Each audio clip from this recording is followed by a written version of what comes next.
चलिए कोशिश करते हैं 2-3 प्रश्न लेने की, इसके बाद में फिर कल जैसा कि मैंने पहले कहा था कि एक आध दिन की क्लास आपकी प्रश्नोत्तर की ही लगा लेंगे। तो कोशिश करते हैं कि एक बार या तो कल रिवीजन करवा लें या आप लोगों के प्रश्नोत्तर ले लेंगे। ठीक है, पहला प्रश्न है आगम जैन। जय जिनेंद्र भैया जी। जी थोड़ा भैया सटीक जी जो बोलिए। जय जिनेंद्र भैया जी। भैया जी जो आपने तेजस शरीर का बताया कि उसमें जो वृद्धिधारी मुनिराज रहते हैं वो एक योजन तक जा सकते हैं। एक एक योजन और 12/9 योजन बराबर होता है? नहीं नहीं, वो जो शरीर है उसका वहां पर प्रमाण बताया है। वो मुझे थोड़ा सा विषय देखना होगा, शायद मेरी भूल से एक योजन भूल गया है। मुझे जी जहां भैया। तक ध्यान एक योजन का है उसको मैं विषय को देख करके कल बता दूंगा। वो जो 12 योजन लंबा और 9 योजन चौड़ा, ये तो शरीर का प्रमाण है। अच्छा वो अच्छा। जो पुतला निकलता है उसका प्रमाण है। तो एक हाथ का पुतला भी है, तो 12 योजन लंबा और 9 योजन चौड़ा जो प्रमाण दिया वो किस बात का है, तो ये विषय आपको देख करके बताऊंगा। तो इस जी विषय में फिर हम कल आपसे चर्चा करेंगे। जी भैया जी, और ये लास्ट वाला सूत्र बहुत अच्छे से समझ में नहीं आया। और भैया जी जैसे जो नवजात शिशु रहते हैं वो 1 या 2 दिन बाद जैसे उनका मरण हो जाता है, तो क्या वो अकाल मरण होता है या वो उतनी ही आयु लेके आते हैं? देखिए, हम नियम नहीं बना सकते हैं किस जीव का अकाल मरण हुआ और किस जीव का काल मरण हुआ। नवजात शिशु है, अपन को लग रहा है ये ज्यादा आयु भी ले सकता था, लेकिन क्या पता, हो सकता है कि मनुष्य पर्याय में भी वो उतनी ही आयु लेकर के आया हो। तो जैसे गर्भ में 6 महीने बाद किसी जीव का, किसी माँ के गर्भ में 6 महीने का बच्चा है, अब 6 महीने की उसकी आयु हो, तो अगर वो आयु उतनी लेकर के आया हो तो, इसलिए हम अपने ज्ञान का ये विषय नहीं बना सकते हैं कि उसका हम अकाल मरण ही मानेंगे क्या। हम कहने में आ सकता है, कहने में आ रहा है 4 लोग जा रहे हैं, एक्सीडेंट में 3 लोगों की मृत्यु हो गई, एक बच गया, कहने में आ जाएगा कि देखो उनका अकाल मरण हो गया। अगर वो एक्सीडेंट नहीं होता या बच जाते, टाइम पे डॉक्टर के पास में पहुंच जाते, तो हो सकता है अकाल मरण नहीं होता, मृत्यु नहीं होती। लेकिन कहने का तात्पर्य, नियम नहीं बना सकते हैं क्योंकि हमें सामने वाले की आयु पता नहीं है, इसलिए। तो वो चीज तो भैया जी फिर अभी भी हो सकती है लागू, की जैसे कोरोना में बहुत एजेड लोग बच जाते हैं और बहुत कम एज लोग एक्सपायर हो जाते हैं, तो उसमें भी अपन ये नहीं सोच सकते ना कि किसका अकाल मरण है और किसकी आयु पूर्ण हो गई है। बिल्कुल नहीं सोच सकते। अभी मैंने अपने इसमें जब इस सूत्र को समझा रहा था तभी मैंने किया था, हम नहीं सोच सकते हैं कि किन का, अभी कोरोना में इतने लोग मृत्यु को प्राप्त हो रहे हैं, क्या पता उनकी आयु उतनी हो, निमित्त रोग का निमित्त बन गया हो, एक्सीडेंट का निमित्त बन गया हो, और किन्हीं की निमित्त नहीं बना हुआ हो और आयु पूरी नहीं हुई और ये निमित्त बन करके अकाल मरण में चले गए हो। तो हम आगम के अनुसार आपको ये नहीं कह सकते कि किसका अकाल मरण हम माने, क्योंकि आगम इस विषय में जब उन्होंने नहीं लिखा, उन्होंने बस ये लिखा कि इतनी आयु लेकर के आया और पहले चला गया तो अकाल मरण, और अगर समय पे गया तो काल मरण। अब अपन को नहीं पता, इसलिए अपन नहीं कह सकते। ये अवधि ज्ञान, मन परिज्ञान और केवल ज्ञान का विषय है। तो अपन जब कभी वो मिलेंगे या कभी बन जाएंगे तो फिर तभी बता पाएंगे। अभी तो अपन ये समझें कि हाँ, इन जीवों का अकाल मरण संभव है। और आचार्य श्री के प्रवचन को या आगम की बात को समझ करके कि बहुत से जीव, अधिकांश जीव वर्तमान में अकाल का ग्रास बन रहे हैं, तो हो सकता है इन जीवों का अकाल मरण भी संभव हो। और एक एक क्वेश्चन और भैया बस जी। अभी ये नहीं, कल। बहुत बहुत हाथ ऊपर। काजल जी। जय जिनेन भैया जी। जी बोलिए। भैया जी मेरा प्रश्न ये था कि जैसे आपने अकाल मरण बताया, ठीक है, तो अकाल मरण किसी का हुआ और उसकी गति बंद नहीं हुई, तो वो कैसे होता है फिर? और एक और क्वेश्चन था जो बहुत दिन से मेरे दिमाग में चल रहा था। जैसे आचार्य श्री जी के समक्ष अभी एक समाधि हुई भगवान दास जी बाबा जी की, ठीक है, वो बहुत हेल्दी और फिट थे। हेलो? हाँ सुन रहा हूँ, बिल्कुल। ठीक है, वो बहुत हेल्दी और फिट थे, मतलब ऐसा कुछ नहीं था, बस उनको फ्रैक्चर हुआ था। और फिर उसके बाद उन्होंने त्याग किया, सारे त्याग के बाद उनकी समाधि हुई। तो अगर वो प्रॉपर आहारचर्या वगैरह चलती तो शायद नहीं होती।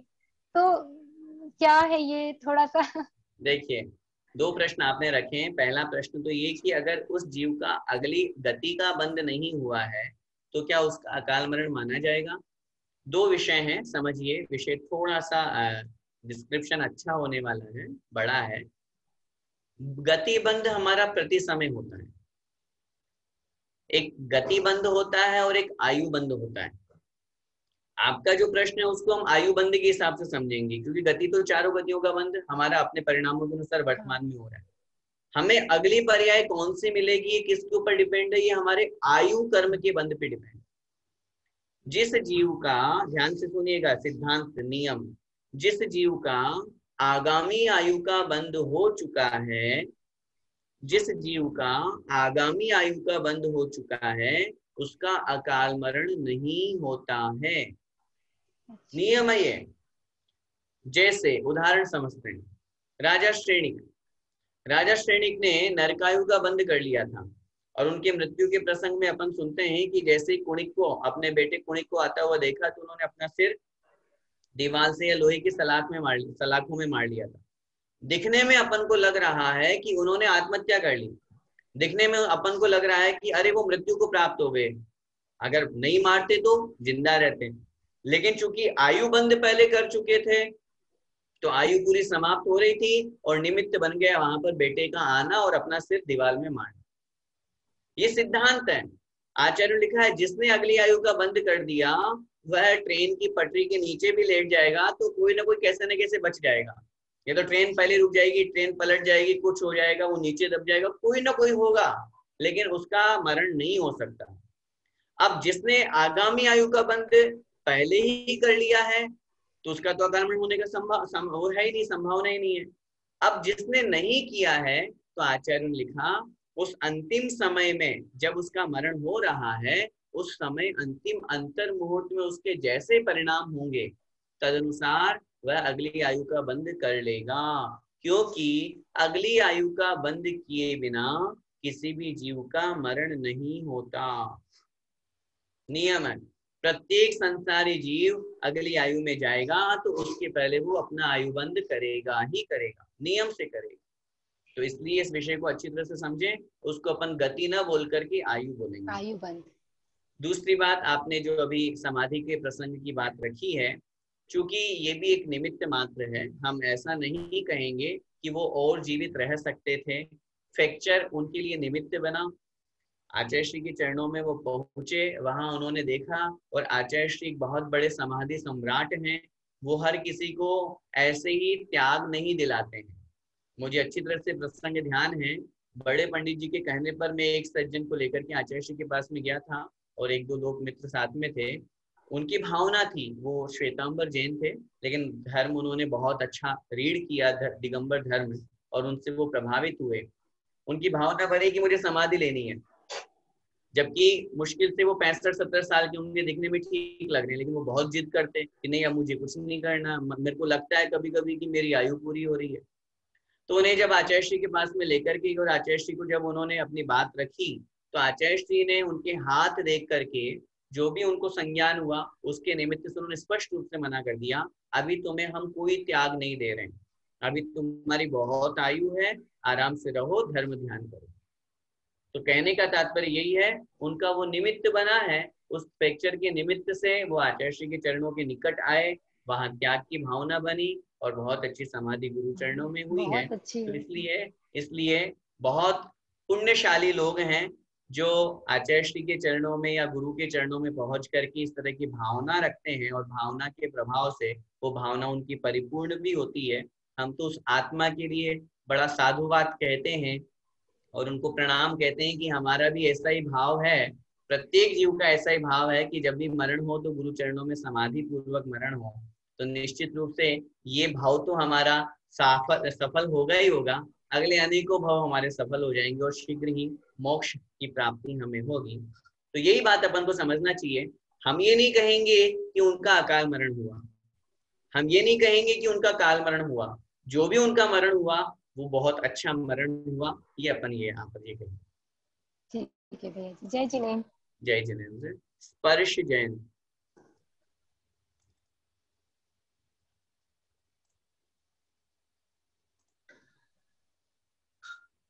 अनम्यूट कीजिए। जय जैन भैया जी। जी बोलिए। ये पूछना था कि जैसे समूह किस वेद के होते हैं? सॉरी समझ नहीं आया। समूर्छन जीव किस वेद के होते हैं? समूर्छन जीव किस वेद के किस लिंग के होते हैं? नपुंसक। नपुंसक वेद के। सूत्र आया है ना, नारक समूर्छिनो नपुंसकानि। नारकी जीव जितने भी हैं और समूर्छन जीव जितने भी हैं वे सब नपुंसक वेद वाले हुआ करते हैं। नियम है, जितने भी नारकी होंगे, जितने भी जैसे आहारक शरीर का पुतला निकलता है तो वो इंद्रियाकार का नहीं होता, पुरुषाकार का होता है बस। हाँ पुरुषाकार होता है। उनकी इंद्रियां नहीं दिखती, आकार ही दिखता है, जैसे सिद्ध परमेष्ठी का हाँ आकार हाँ दिखता है। पुरुषाकार उन्होंने वहां पर लिखा, इंद्रियों के संबंध में कोई उन्होंने चर्चा नहीं। जैसे वो शमोशरण में जाते हैं, सिमंदर स्वामी के शमोशरण में कैसे दिखते हैं? अब कैसे दिखते हैं तो आचार्यों ने शास्त्रों में उनका आकार पुरुषाकार दे दिया। अब उसके आगे उन्होंने और कोई व्याख्यान नहीं किया कि वो बैठ के प्रश्न करते हैं कि खड़े होके करते हैं, हाथ जोड़ के करते हैं, कैसे दिखते हैं, इंद्रियां दिखती है कि नहीं दिखती, ये सब चर्चा आगम में विशेष रूप से नहीं की है। बस वहां पुरुषाकार लिखा है तो हमें उतना ही ग्रहण करना चाहिए। और विशेष ज्ञान प्राप्त करने के लिए कभी अपन स्वयं समोषण में पहुंचेंगे तो अपने को पता चल जाएगा। आज का अंतिम प्रश्न न्यू जर्सी से अपूर्व भैया। जय जिनेंद्र भैया जी। जी भैया जी, मुझे प्रश्न था, जैसे हमने कर्म भूमि के तो गर्भस्थ जन्म ये देखे, तो भोग भूमि में भी क्या गर्भस्थ जन्म होगा? भोग भूमि में तो उनके भी बिल्कुल, भोग भूमि में भी गर्भ जन्म ही लिखा है। जो युगलिया पैदा होते हैं वो गर्भ जन्म वाले ही होते हैं, क्योंकि वो जो स्पष्ट रूप से शब्द आ गया है गर्भ सम्मोचनज माध्यम, उनका औदारिक शरीर होता है। और चूंकि जरायु जांडज होता नाम गर्भ है, जब वो युगलिया पैदा होते हैं तो जैसे अपन कर्म भूमि में पैदा होते हैं वैसे ही भोग भूमि में वो पैदा होते हैं। वो स्त्री पुरुष के रज और वीर्य के संयोग से होते हैं। बस फर्क इतना है कि यहाँ सिंगल भी पैदा हो सकते हैं, ट्विंस भी हो सकते हैं और ट्रिपल भी हो सकते हैं, यहाँ तो कितने भी हो सकते हैं। लेकिन वहां भोग भूमि में नियम है डबल ही होंगे, युगल ही पैदा होंगे और युगल में भी एक पुरुष और एक स्त्री ही पैदा होंगे। और उसके संबंध में भी नियम दिया हुआ है, उनकी आयु समाप्ति के अवसर पर ही वो पैदा होते हैं। पुरुष को छींक आने से और स्त्री को जवाई आने से मृत्यु उनकी होती है और मृत्यु के अंतर मुहूर्त पहले वो स्त्री जो है वो युगलिया संतान को उत्पन्न करती है, फिर उसके पश्चात उनका मरण होता है।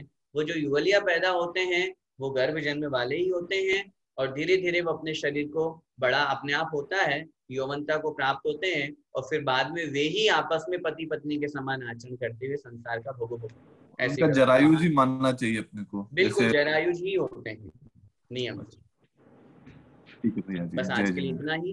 बोले द्वादशांग जिनवाणी माता की जय। संत शिरोमणि आचार्य भगवंत 108 श्री विद्यासागर जी महाराज की जय।